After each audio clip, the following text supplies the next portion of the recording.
Hey everyone, it's Jason. Welcome to another Primal The Awakening unboxing. This is we're gonna go over the campaign and just kind of what's in there. So just a heads up before we get any farther in the video, there will be some amount of spoilers, because there's no way I can look over some of the stuff in the campaign book without spoiling some of the upcoming stuff. If you don't want to know, I'm going to go through the actual rules first, which shouldn't spoil anything. It's just going to explain how the campaign is played. But now I'll do a reminder. I'll do a reminder about spoilers again when we get to the part where I'm actually going to look into the full campaign book in case you don't want to be spoiled anymore. But yeah, if you haven't checked out the other videos, this is a reminder. The first video we did go over the basic rules of the gameplay. Second one, we looked at a bunch of tokens and components that weren't very specific to these modes. Then we went over all 4 hunters. Then we went over all the monsters by group each.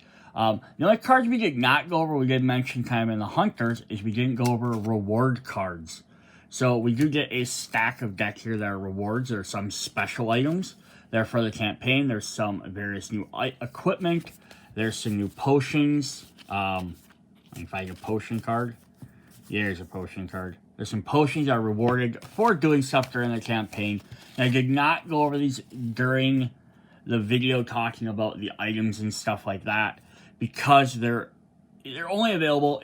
They're supposed to only be available if you're playing a campaign. Obviously, if you're never going to play the campaign, you can go ahead and crack these out and add them into your decks whenever. But I didn't want to, again, because of spoiler reasons, I didn't want to jump through them. There's also special equipment for each character as well, for each hunter. So again, we will go over those a little bit later. Because again, I don't want to spoil that stuff if you'd rather be kind of surprised as you're going through the campaign and seeing what you did to unlock. Alright, so let's go ahead and hop into this. So, to begin each game, it's just going to start off with the prologue. Regardless of how you want to play, start your adventure with the prologue. This will basically teach you how to play the game. It's going to have you fight Vraxen the first time. Then after that, you can jump into the campaign mode or the expedition mode. Expedition are your standalone ones. Do kind of whatever you want. Make your deck however you want. It's just people that want like a one-off game. Or maybe you want to play around with different items. Hey, I want to find out if using these deck options is going to be worth it, if I'm going to like this, or I want to find out if this equipment set is going to be worth me spending the time going to defeat this monster to try and get the materials for it in campaign. So you can be kind of like tests for the campaign if you like.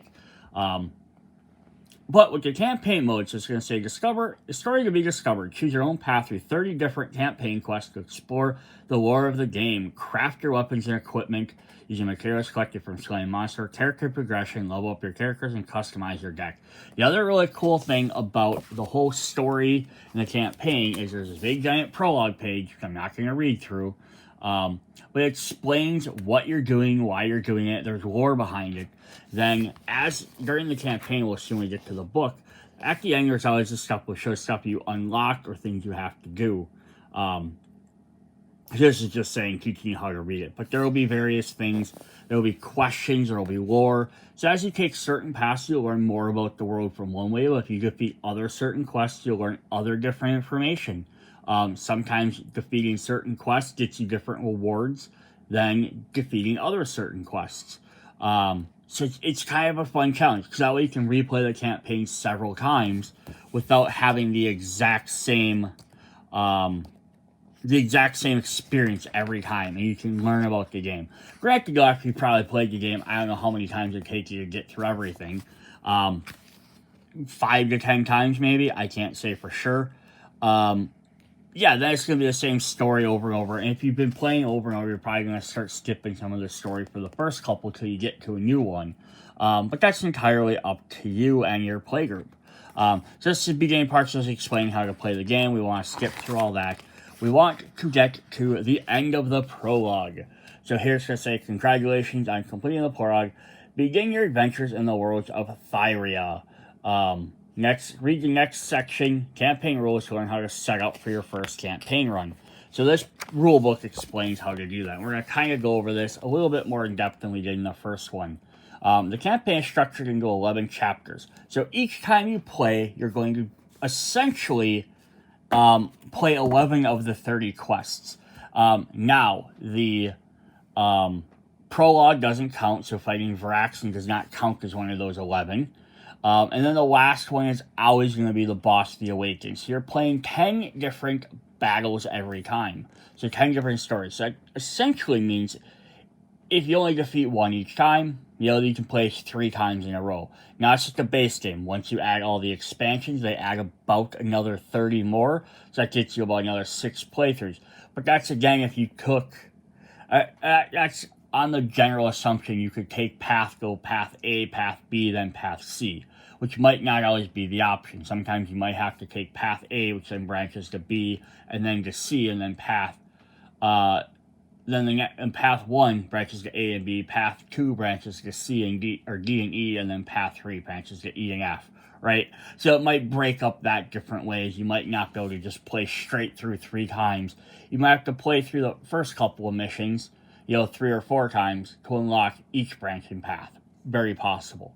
So as players progress through chapters, you'll fight numerous monsters, gather resources, upgrade your equipment, customize your hunters. The campaign designs you can freely choose a path with quest designs. This is what's really fun as well. You're struggling beating a specific monster. You usually have multiple other options to choose. The expansions, again, I'm going to bring this up. The expansions, you're going to add more. They'll usually give you a third option. So you might have, you can do quest 10 or quest 14. If you bought the expansion, now you unlock quest, 36. So it gives you a third option to go to in case you're having difficulties. Because then maybe after you've leveled up your character, you can come back and possibly beat some of those. To successfully complete your campaign, all players must complete all 11 chapters of the story. Chapter complete, player move on to the next chapter. Complete your quest from those chapters.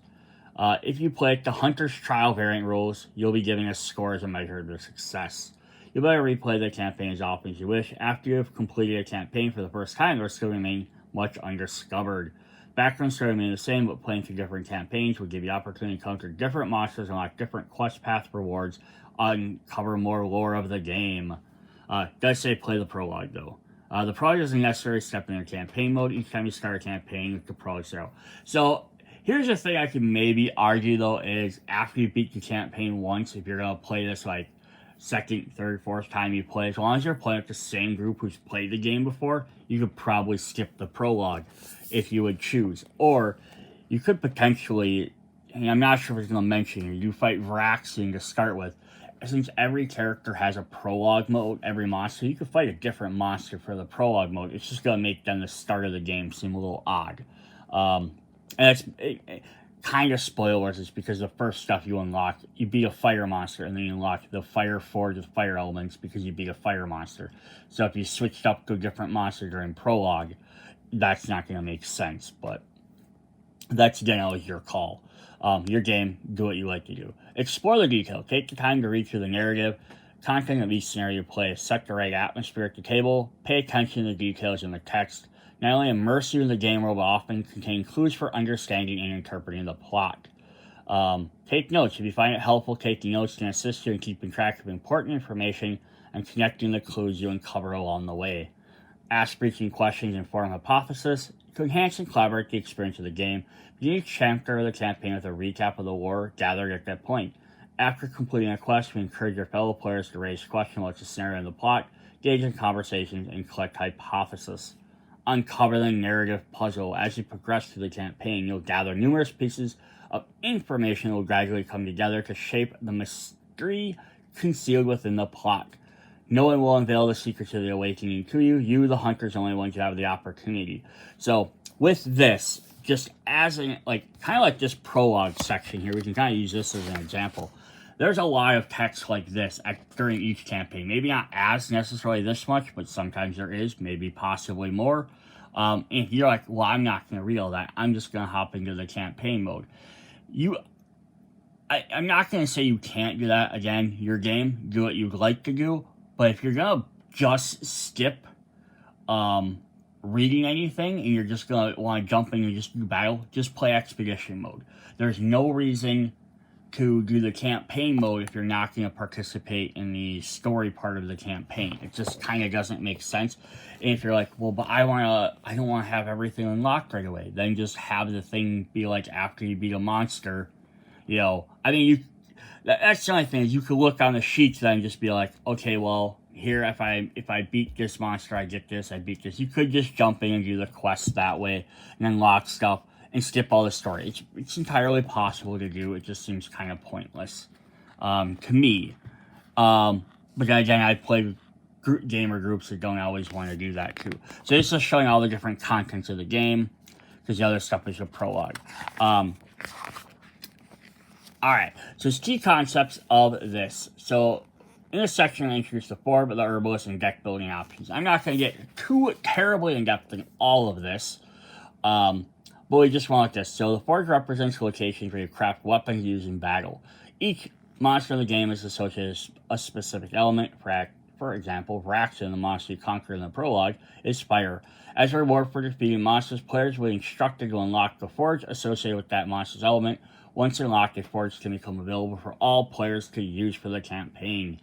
Each Forge has a unique enhancement, particular type of crafting equipment. Features weapon for each hunter class, armor, helm, and 2 items for that color. Now, when you unlock the so when you get the other player expansions, you get the other expansions that add the other elements to it. They do actually add in the other forges. So if you get the Venom or Ice expansion, they add the Ice and Venom expansion. When you buy the other player expansion, as the other 2 hunters, they have brand new forges for every character that add their weapons to the board as well. So once you get that expansion, you can kind of toss out the old one, just play with the new one. If you like to keep the old one, just in case you don't want to play with those 2 hunters, you have that option as well. Each forge in the game comes with 3 levels. The higher level giving you access to the equipment. These advancements represent growth of the forge, give you a chance to upgrade your equipment. So when you start the game, just during the campaign, you're instructed to set the forge to level 1. Each time you unlock a new forge during the campaign, take the card from the box and manage to the current level. And the forge will be tracked on your campaign sheet. Players will be instructed to level up the forge to reach specific chapters. So yeah, as you go through, then you will constantly level up your weapons and your stuff. So you start off with level 1. When you hit level 2, you can now only buy level 2 stuff. You're not going to have a level 1, 2, and 3 forge sitting out for each one. You're just always going to have the upgraded version in there. So it's just saying like Flame Tongue here. When I have level 1 and I buy Flame Tongue, I'm buying level 1 Flame Tongue. If I've unlocked Forge level 2, I will always be buying Flame Tongue level 2. I can't go back and buy a previous version. And as you unlock elements, they're going to show you crafting different things, elements from the monsters and different materials. Bones, blood, scales, Zima, Iride, and Cobario. These are your crafting reserves. And then crafting equipment is fairly simple. You just got to spend these equipments. So spend 1 element associated with the forge, so fire, ice, lightning, whatever. And spend the exact amount of materials indicated on the forge. So to create the red steel armor, it takes the fire element, because it's the fire forge, 1 steel and 1 blood. So if we look a little bit on here, show us a little bit better. It's going to show 1 steel and 1 blood. Now you can see like the red helm costs the same amount, the gauntlet costs 2 scales, the lava buckler costs 1. So most of them all cost 2 different resources. Depending on which one. This is level 3. I think I don't know if they do not stay the same per each level. So as we can see, if we put level 1, 2, and 3 here, still generally 2 elements per each one. But they're going to be different stuff. So this one you only need 2 scales, or you need 2 blood, or a skull and some blood. You like your first weapon, you need some different stuff for each one. So they're going to basically be 2 elements each plus, or 2 materials each plus your element. So that's fairly easy. But now I'd be like, well, what if I don't have them?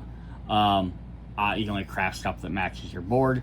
You can trade resources. Players can trade crafting resources with other as long as they're one-to-one exchange of the same category. Element for element or material for material are exchanged. So I can trade a fire thing for a fire thing, or I can trade a scales for blood, but 1 per 1. The other way you can do is resource conversion. Spend 1 element of any type in place of any 1 material. So a fire element can replace any scales. Spend 2 materials of any type instead of 1 material. So you can have Zima and Iride replace the scales. Discard an equipment card you already own instead of spending 1 material. You may discard your base sword if you want your base weapon to get scales. Note, when you discard equipment to obtain resources, you return it to the core box. You no longer have access to that equipment. Or discard equipment you already own instead of spending an element of the associated type. You may trade Flame Tongue instead of spending a fire element.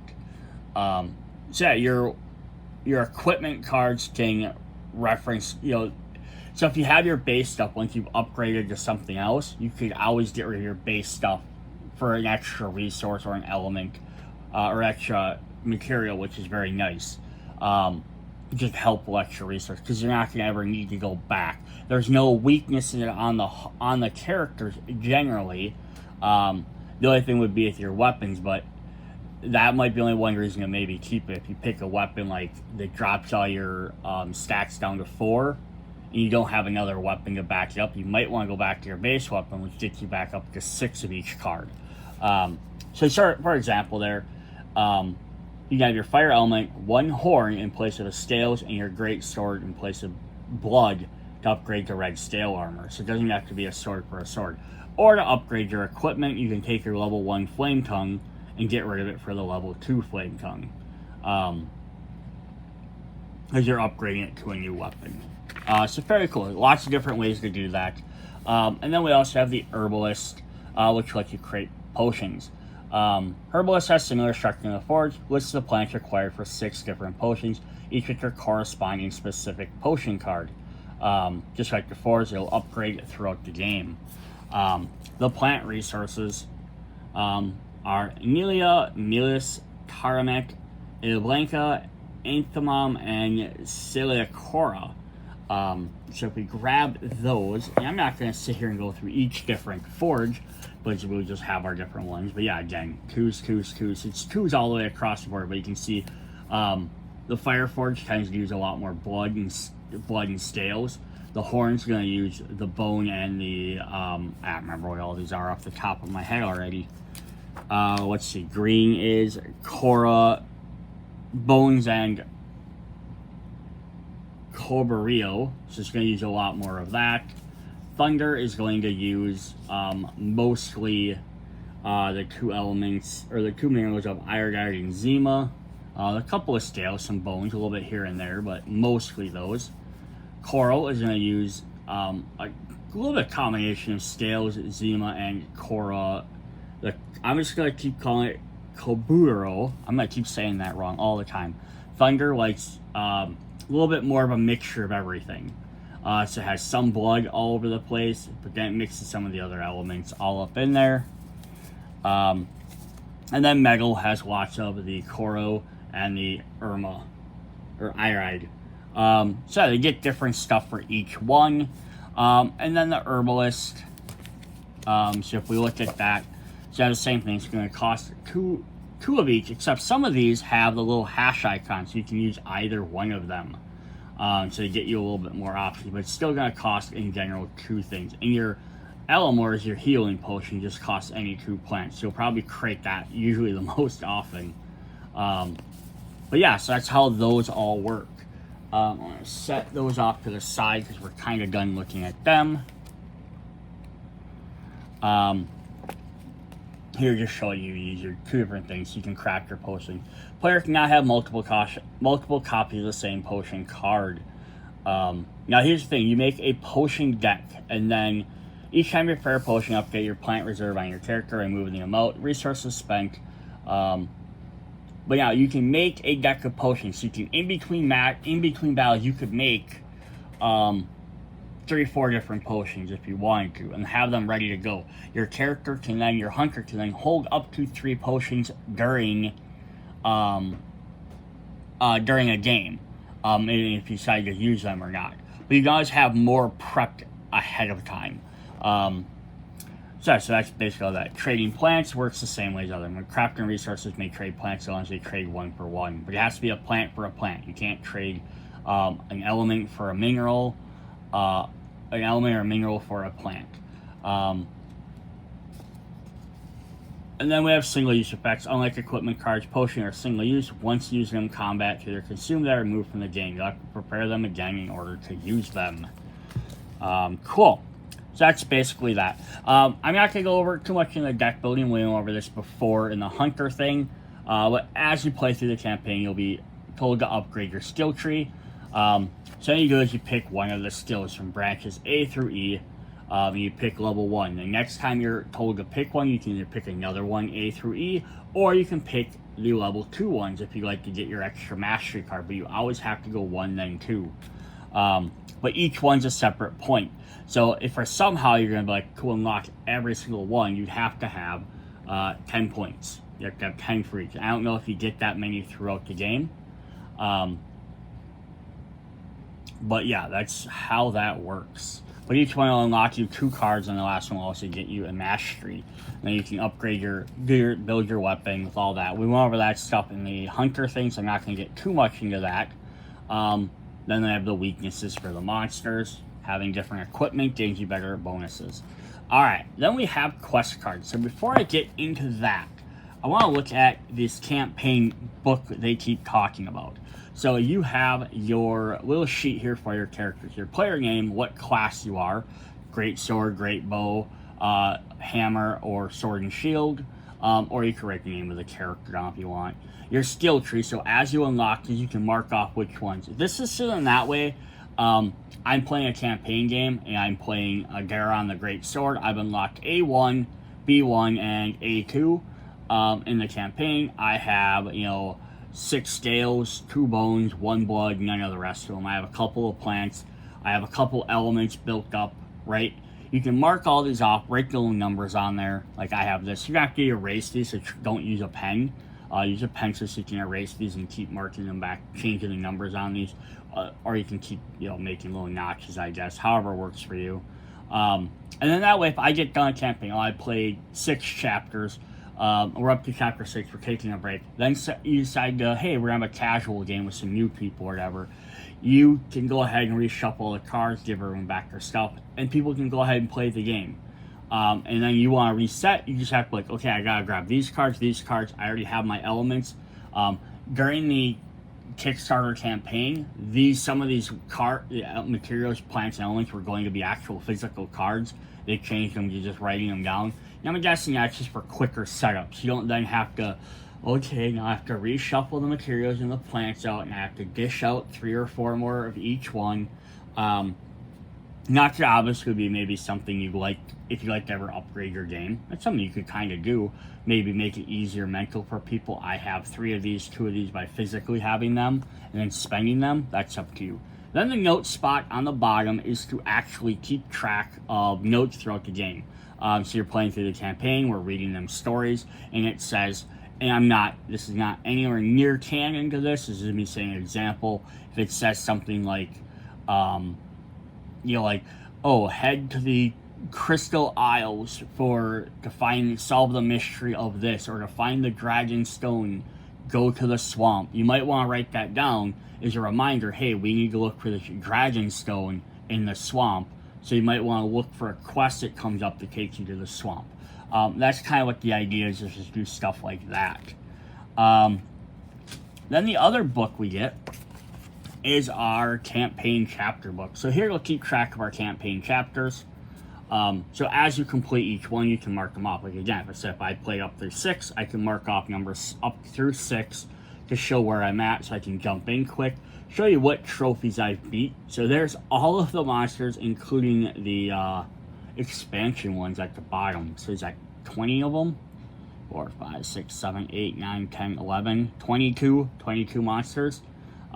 It's going to show you what level your forge is at. It's at 1, 2, or 3, and then what level your items are at. So if at this point I've unlocked forge levels 2 and I have fire, crystal, coral, thunder, and metal, I'm going to mark off those, and they're all going to be level 2. Same thing with your herbalist. Again, this is for quick setup. Then down here, if you have achievements, you can write them in. Go to the Hunter's Trial, which is a special points one. Keep track of that stuff. And then your quests. There are 49 quests throughout the entire game. 30 in the base set, and it gets up to the other 19. I thought it was 30. 19 in the expansions. Yeah, almost 50 quests total. I don't know why they didn't just add a 50th quest. That would have been great. Maybe it's a promo card in the future. But yeah, so this will show if you mark them off. Because you're not going to necessarily play Quest 1, Quest 2, Quest 3. You might start with Quest 1. It might unlock Quest 6, 14, and 26. So you might jump down to 14. You beat that, that might unlock Quest number 28. Oh, I get 28. You beat that, that might unlock 30 and 31. Right? And then you have options. So you can mark these off, and again, if you're resetting the game up for your campaign, you can just, hey, I can set these guys aside. I already know I did them. So pretty cool. Then, how do we look at our quests here? So we're going to get a stack of these little baby quest cards, which will have the number on the back that represents them. Look kind of like an envelope. On the front, it's going to show a quest number, which matches the one on the back. The quest title, the introduction, so it gives you a little bit more information. Monster, element, and monster trophies. So it's showing who you're fighting and what element they're going to be. The elements make a difference, generally, because we have a little map here. So this is our board of our world. So if I am playing, for example, we're going to just look at Quest 1 here, because that's the one they show in the book. If I was doing Quest 1, I'm going to flip it over. The Memory of the Desert is going to show Horn. So this would end up going there. So I know that that's in the Horn region. So you're never going to have quests, you shouldn't have quests that are reappearing in the same area as something else. It's showing which different parts of the island you're going to. So that's kind of exciting there.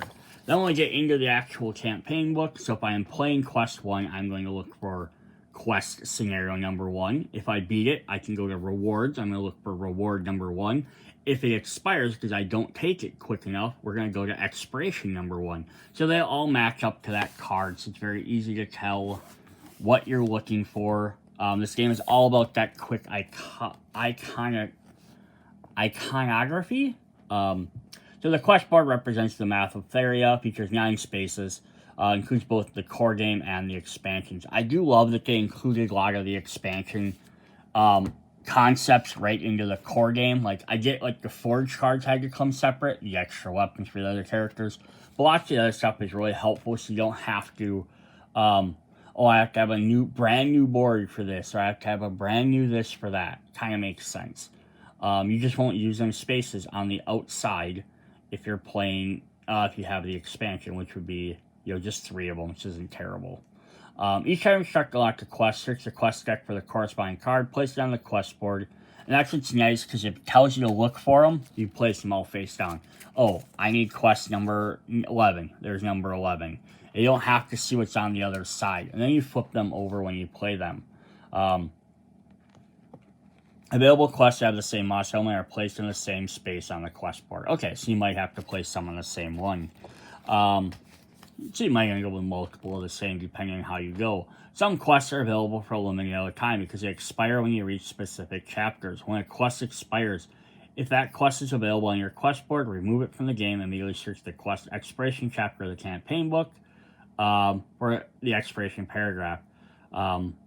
The quest expiration have significant consequences, such as unlocking a new quest path or unique achievements. Remember to read the expiration paragraph every time an available quest expires. Note, there are many more quests you can actually complete, so quests will be a common event. So don't fret and be like, oh, I have to try and complete every single quest. There's no way you're going to do it.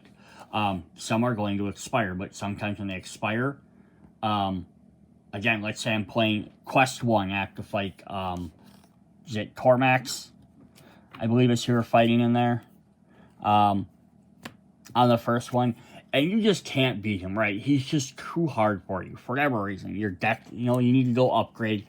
So you go and you do a different quest. Great, you beat that, you do something else. But you just have sour memories of him. And you should just keep avoiding him, right? Fine, eventually his quest expires. It'll expire, but it'll open up some new paths, something to replace it. It's not going to ever get to the point where, it shouldn't ever get to the point where, you have to do this one quest or you can't beat it. So you get frustrated and stuck sticking on one quest for the entirety of the game. All right. Alright, so campaign setup. Place the quest board, assemble the quest deck, take the campaign book, take the campaign sheet, characters, hunter boards, all your stuff, just get everything kind of set up. And the initial card pool, take the starter deck of cards used in the prologue. So you're going to start the prologue, right? Then on the campaign sheet, we kind of looked over all this. I'm not going to go too much over all of this, but we do have on the very top, campaign track. This is where you keep track of your progress. The little horn symbol indicates the monster's aggression levels. These are on our monster cards. We had our 4 different levels, 0 through 3. As you advance through chapters, they will advance in their aggression. The game using achievement system allows players to keep track of any milestones or major accomplishments they achieve. The achievements you gain will trigger special developments in the campaign, giving you access to unique quests or paths. So it might be like, maybe if you defeat a character by completing their objective, like hit their tail, you knock their tail off, or damage their tail or whatever, you might get an achievement for that, which might unlock something else, or it might even be the next time if you have to fight that monster ever again, because sometimes you might have to fight guys twice, it will then maybe give you an extra bonus for doing that. So here's something else. I took these little horns up here. So when you play through the campaign, well, quests 1, 2, and 3, when you fight the monster, so again, if I pick up this one and fighting this, I'm fighting him at level 1. Then when you hit 4, 5, 6, and 7, then you switch to level 2. And then 8, 9, 10, you're going to fight them at level 3. So you're going to have to fight harder and harder difficulty monsters as you go along. Now, I don't know for sure if you could adjust this or not. Like if you'd rather play the campaign and have it more casual, I don't, in general, see there being any issue why you couldn't just play level 1 all the way throughout all of them. You could potentially even maybe play Prologue if you like the super easy, like if you'd rather just enjoy the campaign. You might be able to do that because there aren't any cards in the monster deck, like named cards or like cards I have access to that aren't available like exclusively on one versus the other. There are some effects they have that might only be exclusive one way or the other, but no things. I can't say it for sure, but you might have that ability. If it's getting too hard, maybe you could lower the difficulty. We'll see if it says anything about that, but I'm not sure if it does. Alright, so we kind of went over the campaign sheet already. Playing a campaign has 4 basic phases. Each chapter begins in Alboria, the city of the stronghold, which the hunters return after each combat, so they can forge new equipment and choose their next story. So we do have a picture of that, kind of, in the bottom corner of our map, right down here. So there's our little city on the coast. So you have the story phase, you read the story stuff. Quest board, crafting phase, and hunt phase. During the start phase, players read the introduction chapter, move the narrative along, and also include important instructions indicated by a little diamond icon. Main could level up the forge, herbalist, and this. Once you have read the implement information, you are ready for the quest board. When you find the instruction, begin name expansion. Notice you are using an expansion in your campaign. Feather expansion unlocked quest 36. So sometimes it'll tell you if it's in an expansion or not. So you're not hunting around like, where's card number 36 at? During the quest board phase, collectively choose one from currently available. Place select your quest in front of you on the table. Active for the chapter. The choice of each quest has huge impact on the development of your campaign. Each quest provides a unique story path leading special rewards and discoveries. Moreover, forge and crafting resources you obtain are based on the monster you defeat. So this would be, again, you really want the coral equipment because it has healing effect. And you're like, that would be really helpful for this. You have to then go fight the coral monster to get the coral forge first of all, and then get coral elements to be able to do it. Yes, you can swap some of your items. I already have the fire sword. I could swap my fire sword for element for the water element. Yep, you could definitely do that. But then now you don't have access to the fire sword either. We still have to go defeat a coral monster. Crafting phase, craft your equipment, prepare your potions. So there we go. Then we get through all of that, set up your board, get all your equipment out, and then you jump to the hunt phase, which then you go to the book. It will tell you narrative on the actual monster. So not only is there a story narrative you're going to have to do for each chapter 1, chapter 2, so on, then each quest will then have its own extra narrative, which is there's quite a bit of text on there. But sometimes they're going to have introduction, it's kind of a conclusion phase. So if you beat it, you do this, kind of maybe like tell you different options possibly. They have a different setup. Now, these setups might not be that they might be very identical to the Expedition. They might be very different. They might have special rules specifically for this. So yeah, and then set your scenario. So I'm going to just show you how to set everything up. List your board like that. I love the little pictures. That's very helpful. I know how else you do it without it, but it is very helpful. We mentioned the aggression level. To set up the aggression level is fairly easy. We kind of talked about this during the monster and the fire monster deck. Set your stance cards if you're playing level 2. You're going to take any behavior cards with those symbols. You're going to add those into your deck. You're going to use the peril cards that match those, which are always either this symbol or the V. And the same thing with the this one side or the other for the objective. And we set that up.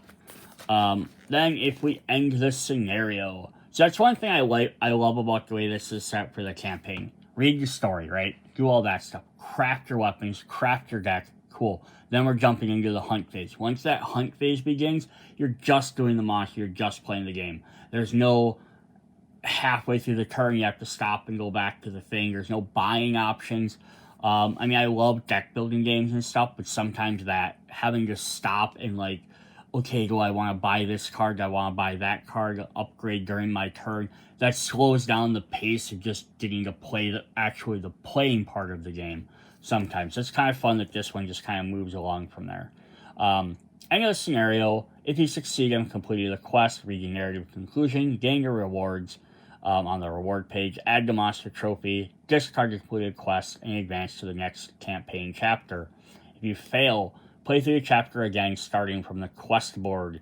So you don't have to reread all the stuff, obviously.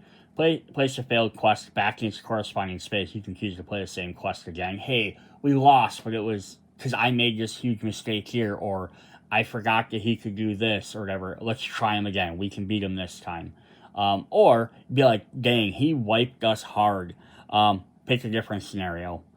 Any potions that were consumed during the failed scenario are returned to those players. So what I would recommend is when you consume your potions, maybe flip them over. If you lose, you get all your stuff back. It's kind of like playing a video game where like you lose.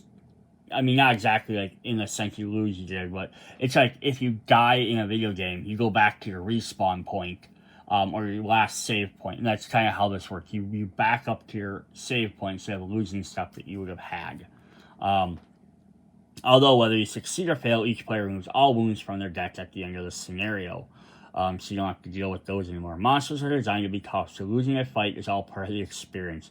Failing the scenario will not compromise the continuation of your campaign unless you're playing the Hunter's Trial variant. Quest rewards. Ooh, you kind of see an example of a quest reward. When you complete a quest, you gain various rewards. Include a new forge being unlocked, crafting resources, elements, and materials, plant resources, new achievements, new quests being unlocked, and new reward cards. Reward cards come in items, potions, and so on, are identified by their corresponding reward ID. When you unlock a new reward, find a copy of that card, give it to one of the players. Along with the quest rewards, you also find Keeper's Vision, a special narrative content in the quest rewards section is unique to a completed quest. This serves as an extra tool to help players unravel the mystery. So we'll kind of see what that is when we look at the book in just a minute. End of the campaign. Act 11 is complete. You finished it. Congratulations. And then you can figure out the story. The campaign book will find a list of questions to be answered about the lore of the game. Optional challenge players may use narrative content to form gathered to answer the questions. And then how to save, we kind of just mentioned that. Going through, marking all that stuff on there, and then buying new expansions.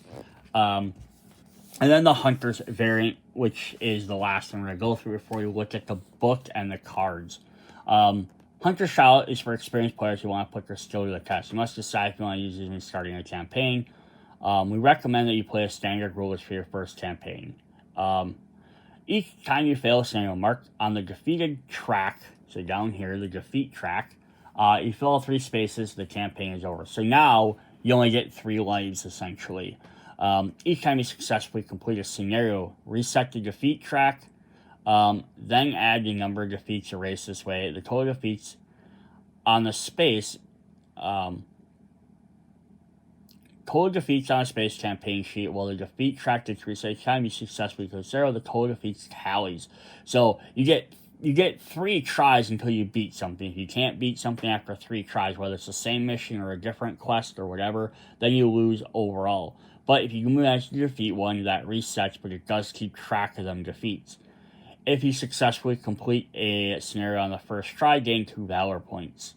If you successfully complete a scenario without any player being KO'd, gain 2 more Valor points. If the player is KO'd and then rises before the end of the scenario, you do not gain any Valor points since he was KO'd anyhow. At the end of this campaign, you are giving a Hunter score. To calculate your Hunter score, start with 90 points. Subtract total defeats noted in the campaign sheet twice, and then add your Valor points.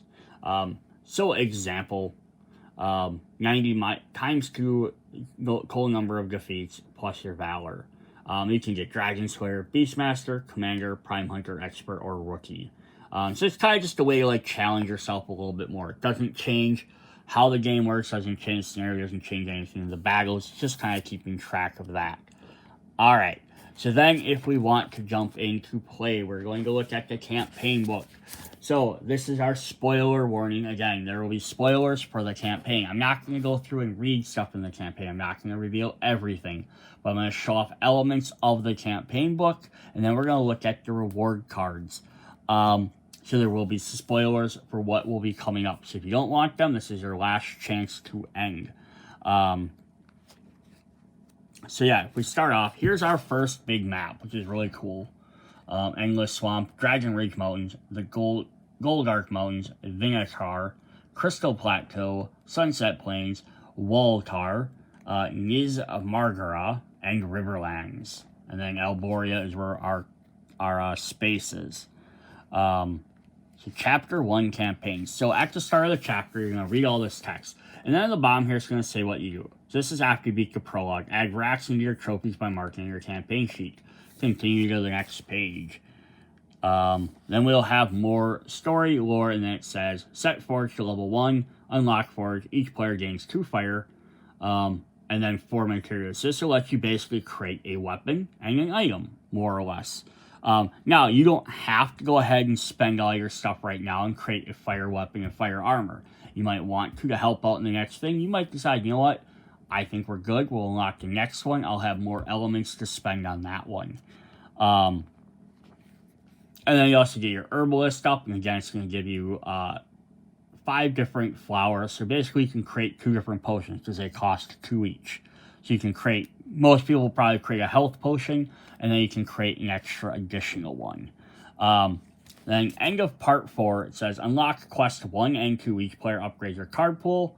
And then the Feather Expansion, you have quest 36. So if you have that, you'll have 3 different options to play as. So I don't have the Feather Expansion ready, but you'll get Memories of the Desert and a fight in the storm. So you're going to either fight a horn or a lightning creature or a feather one if you have that expansion. So that's kind of cool. And then you also get an upgrade right away. So that's kind of neat. Get right off the bat, you get 1 upgrade. So you played the game once and you've already got at least some extra options.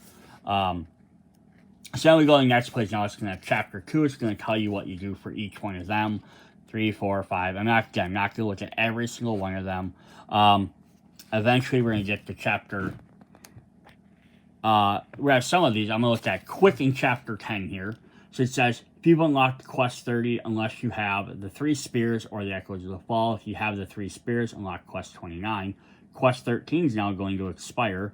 If you have the Feather Expansion, if you have Echo of the Fall, unlock quest 40. You have the Nightmare Expansion. If you have Debt to be Paid and the Herbarium, unlock quest 35. So here's, you have to do specific things to unlock each different thing. So most likely when you get this, you're going to at least unlock quest 30.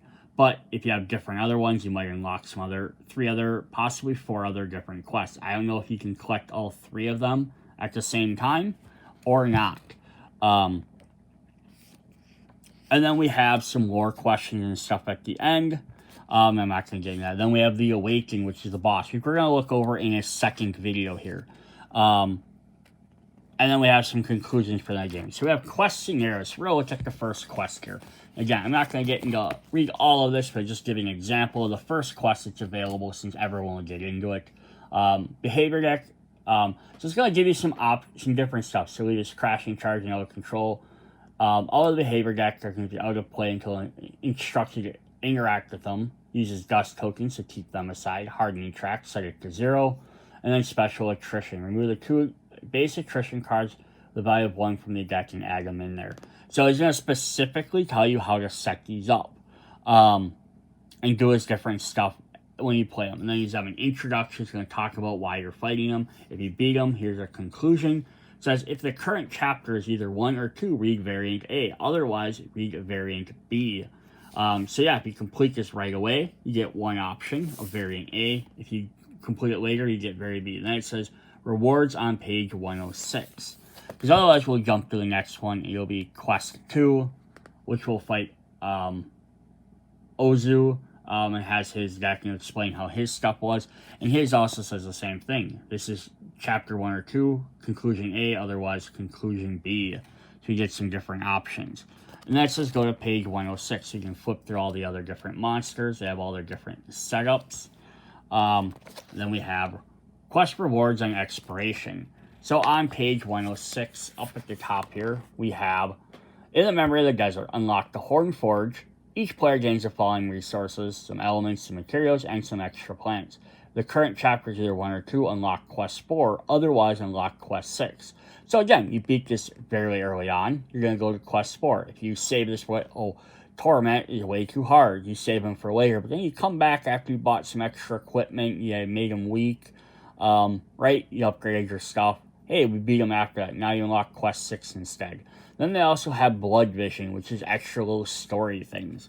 And then, 2 will be the same thing. We unlock a couple of that. But it's either 1 or 2 unlock quest 5. Now, it doesn't say if anything happens later. So if you beat this one later on, potentially, it's not going to matter. And you see some of these other different ones. They're going to be like, if you beat this one, unlock the Crystal Forge. Unlock reward card 2. Unlock both copies of this card.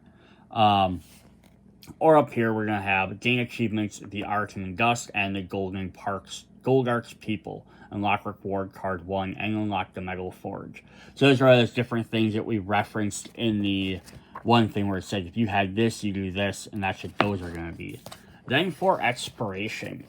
So if you ever get a thing that says, Expiration 1, Quest 1 expires, you do Memory of the Desert. It's going to do this and automatically unlock Quest 6. If Quest 2 expires, if the current chapter is 3, Nightmare Expansion 31 unlocks. If it's chapter 4, nothing else unlocks. Get you some extra things. So you're not always going to just necessarily unlock a new thing, but it is going to eventually shut off some of them quests. But now, here's the thing. That's 1, 2, 3, 4, 5, 6, 7, 8, 9, 10, 11, 12 goes. So it has 4, 5, no 6, 7, 8, 9, 10, 11, no 12, we have 13, we have 15, we have 20. So some of the later ones aren't going to expire. And it's probably because they're not unlocked until late in the game. So there's not really enough time for them maybe to expire. Because you'll unlock them, you only have 1 or 2 options left. And then the end of the game, we have just some extra things there, some extra story. And that is that. So yeah, that's our various campaign stuff. Yeah, pretty fun. So we're going to go ahead and take a look at the unlocked cards. So I have a quest here. I'm not going to go over each one because they're pretty simple. They just look at them. They have the symbols of the different names of the quest. But we are going to look at the cards, the reward cards that we can get. So we can get a little tabby there for reward cards. Now on the back of them, they will tell you what reward number they are. So like the one quest said, unlock reward number 1. And then I'll show you what type of card it is too, just like the other ones. But they're purple, so that way they, and that little number, so they do stand out. So you can pull them back out of your deck pretty easily. So, alright. I'm going to just set this off to the side, because we only need to look at one of these. Alright, so our rewards are, and again, these are massive spoilers. If you didn't want to spoil these, we have the Oculus, which is a level 1 card. Action, look at the top card of the behavior deck max once per turn. Ooh, so that's pretty fun, right? So at least you get to kind of see maybe what's coming up. Hey, you're getting ready to, like, they haven't refreshed. You can see they're going to have a bunch of attack cards, or attack card next coming up. You know to play attack card now, because it's not going to help you. Or, you know, like, if you start your turn in the front sector, you know to get out of the way of the front sector. We get 2 copies of Luminera, which is a potion, so you got the symbol up at the top there, too. Consume. All players in your sector search their deck for a card of their choice, add it to their hand. Those players shuffle their decks. Yeah, so when you unlock these, they're going to go in your potion stack. The other created potions, you can opt to carry them. You can trade them with other players. I do think they say give them to any number of players. So I believe you could separate these out. So one player could have one could have the other. Cool. Then we have Tome of Creatures, which is a level 2. Setup. Place 3 counters on this card. Start or action. You may remove a counter from this card to look at the behavior card in play. So this actually lets you peek at what's already out there. So now you can see, oh, if I move, that's the move card's going to do. If I play a red card, that's what the red card's going to do. So it might be see whether it's worth playing that card or not. We gain a Novelunium. Start. If you are threatened to recycle 1, so discard a card, draw a new one. When you play a purple, or sorry, I guess it's supposed to be blue. When you play a blue card as the first card of your sequence, choose another player. That player searches their discard pile for a card of their choice, shuffles it back into their deck. So this isn't, these aren't potions, so you can keep reusing these. Whenever you get them, so it's kind of helpful. These are definitely a little bit more supposed to be more powerful, but again, you can only have one item. So if you have this, I can't have the gauntlet, the fire gauntlet, or I can't have the bone spear. So you have to definitely choose whether you want these or not. When a behavior card, the Tempest Glare. When a behavior card is revealed and you are in the front sector, you may exhaust this card to cancel the effect of that behavior to inflict blind, which then also hits the peril card.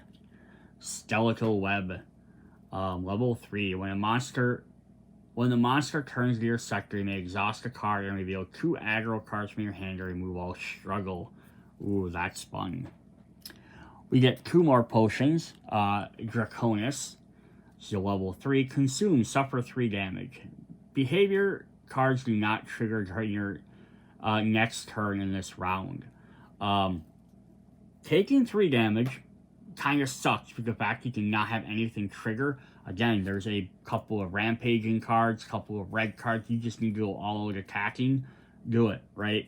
Take the damage. It might be worth playing, right? If you have a guy that triggers a lot. We have the Primordial Spine, level 3, legendary. I don't know if legendary has a specific keyword or not, or a specific thing or not. I'm gonna look it up. Says when a monster would unleash, you may discard a red card from your hand to prevent it. If you do, prevent it. May discard a red card from your hand to prevent it. If you do, remove struggle until the monster has 2 per player struggle. So you're kind of like wrapping them up. Legendary says in equipment, the legendary card is considered to be effective against all monsters in the game, including awakened, regardless of their elemental weakness. Okay, so cool. So what legendary does is if a monster is weak to fire and you have to have 2 of the elements, you have the fire sword and you have the primordial spine, it counts as a fire element for the purposes of that. So that's pretty sweet.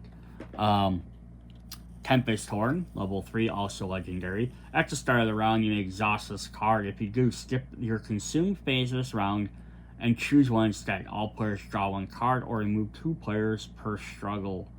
That is very helpful.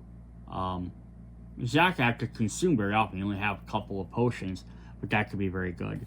Alright, then we have a series of runic stones, which are kind of cool. We have Amber. Legendary, when you play this, when you play your first yellow, your sequence draw a card. Just a little bit helps you out, right? You're going to play a lot of yellow. We have Umbral. When you play your first blue in your sequence, remove one struggle. Vermilion. When you play your first red attack in your sequence, increase the damage that attack deals by 5. And Emerald. When you play your first dodge in your sequence, draw a card. Cool. Then we have Tidebringer. At the start of another player's turn, you may discard an aggro card from your hand. If you do that, player recycles 1 and the monster immediately turns to your sector. Nice. This could be helpful if you want a guy that brings him towards you. We have the Coral Visage, a legendary. Each turn, now this is a helmet. It's kind of neat. I don't think we've had any, I think all the rest of them have been armor, or items so far. Each turn you perform a revive action without paying any stamina cost. Ooh, that's kind of nice. Start. Search your discard pile for a card of your choice and shuffle that card back into your deck. And that's 13 health or hit points for you. It's just going to be helpful if you're being a good tank guy. We have 2 copies of the Focalist Potion. Consume, place a counter on your mastery. Nice. Just, you know, some of them only require 1, but they have very specific abilities. Some guys require 4. This could just help you get it that much quicker. Neat.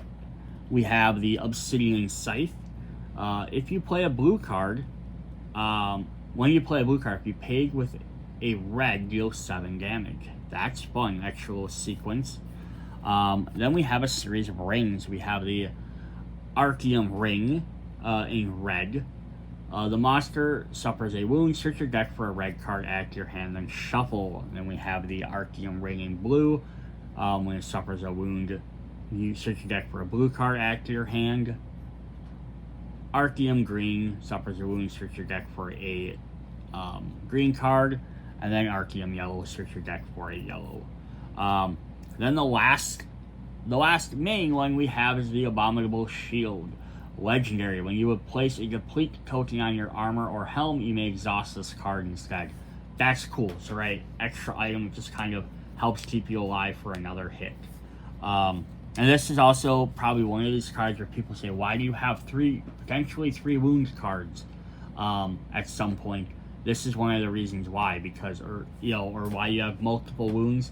Because if you get KO'd, this is still going to help you. Or like the other card, you get it takes place of one of your depleted things. You can deplete it a second time and actually gain another wound. Alright, then what we have up next is we have the special equipment, which will be S1s and S2s. So level 1s and level 2s. Or version 1s and version 2s, not really level 1s, level 2. They're all level 3 items. But we have special set 1 and special set 2, which will unlock throughout the campaign. So these are super spoilers. So the first thing we're going to get is 4 copies of the Ancient Armor. So it's still purple on the back. But it's going to have this green pattern here to show that it's a little bit different. Kind of the same way this one here has brown. This just shows it's a special item versus all the rest are just purple. This one, these are green to show they stand out even more. So the Ancient Armor, legendary, and reduce any damage you suffer by 1, and it gives you 20 hit points. So that could be very helpful. And then we have 4 copies of the Ancient Helm. Legendary. Action. Name a monster and look at the behavior card in play. If that card is an instant card associated with a monster you named, draw 1 and your weapon gets +2 damage till the end of this turn. Name a monster and look at the behavior card in play. If that card is an instant card associated with the monster you named, draw 1 and your weapon gets +2 damage to the end of your turn. Alright, so this is major spoilers for the boss. So obviously, all of them are going to have. I'm gonna pause this real. So yeah, this is a spoiler for the Awakened. He has special instinct cards which grant him abilities of all the other monsters in the game. So when you're playing this card, it's only going to be useful for the action. It's only going to be useful for fighting the Awakened. Granted, you might end up wanting to put this on anyhow for the legendary, for the extra element, so you have to keep swapping them out every time for other monsters, or for the 15 health. I don't know if any of the other regular equipment get up that high, but the effect is only going to be really effective against the Awakened. Cool. So then we also have associated with that is we're going to back out just a bit here. Each hunter also gets their own weapon that is ancient. So we have the ancient sword for Daron. Was 5, 5, 5, and 5. So that's the common thing versus the base one's always having 6. But it's also legendary. In setup, name a monster from among your campaign trophies. Play 2 red cards, deal 5 damage and let the behavior card in play. If that is an instant card associated with the monster you named, you may remove it from the game and replenish its behavior slot. So again, very interesting, has 10 damage, but it's very interesting ability, but like, you're setting it up to fight against the Awakened boss. These are more or less what these weapons are for. So every monster you beat is going to give you the option of essentially removing that card from the game. But now, you see, you can still technically use this because you can spend 2 to deal 5 damage. And you can let the behavior card in play. Obviously, then, if it's not associated with it, yeah, you don't have to worry about it, right? But you can at least still do that effect, but that's the most of that's going to be. For Mira, we have the Ancient Bow. It's without dragon scale. It's up against the dragon with weapons adorned in dragon skulls. That shouldn't make him mad. Setup, name a monster from one of your campaign trophies. Play 3 attack cards, deal 7 damage with your behavior card.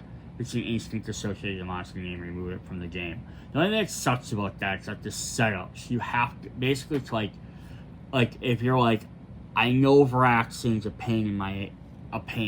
So I'm going to name him, and his card comes up to get rid of it.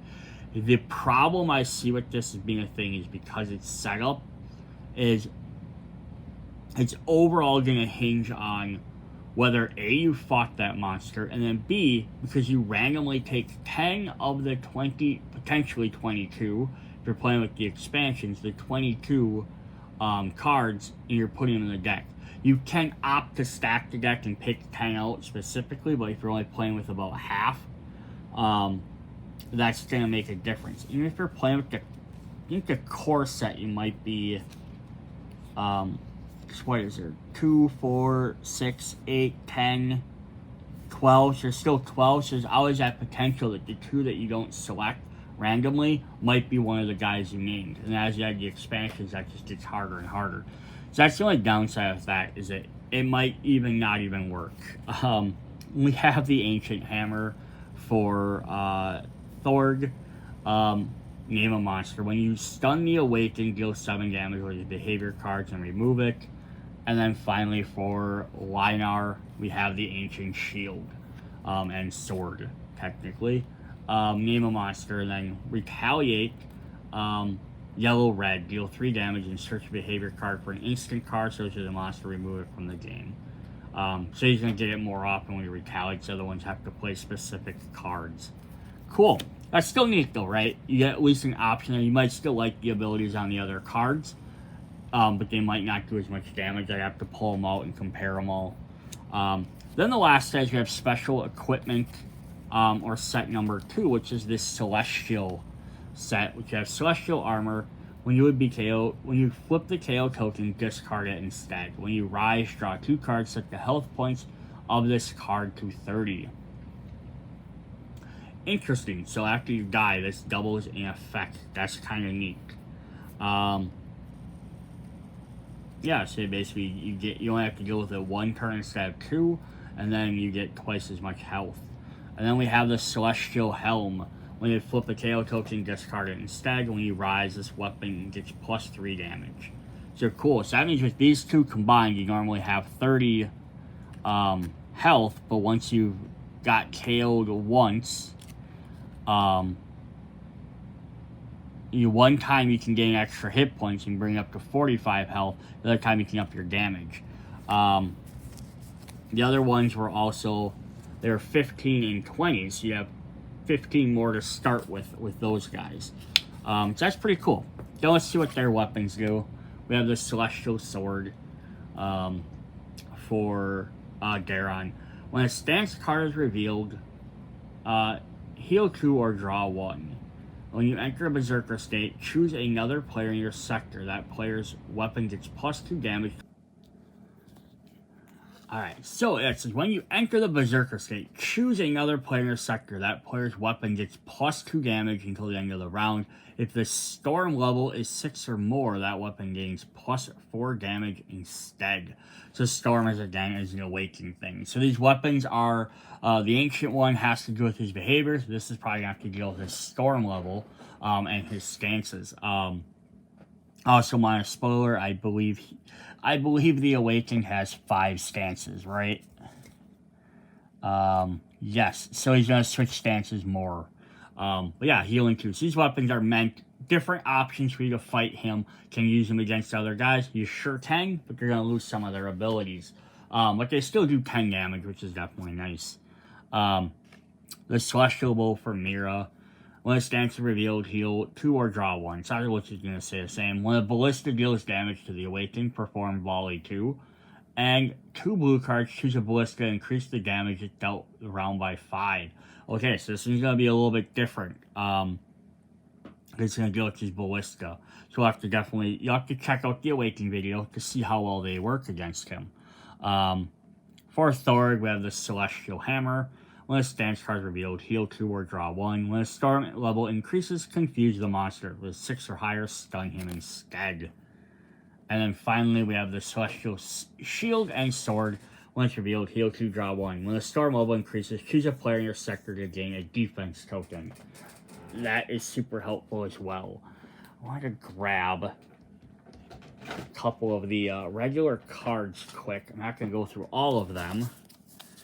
But yeah, like 8 damage for a level 3, 8 damage, 9 damage, 7 damage, 7 damage, 7 damage. So yeah, for like each guy, it looks like 9 is the highest. This does 1 extra point of damage, generally over the highest level card. So these are probably going to be unlocked under very specific conditions. I don't even know what they are off the top of my head. I have to dig through the campaign to look. I'm trying to keep it somewhat spoiler-free for myself as well.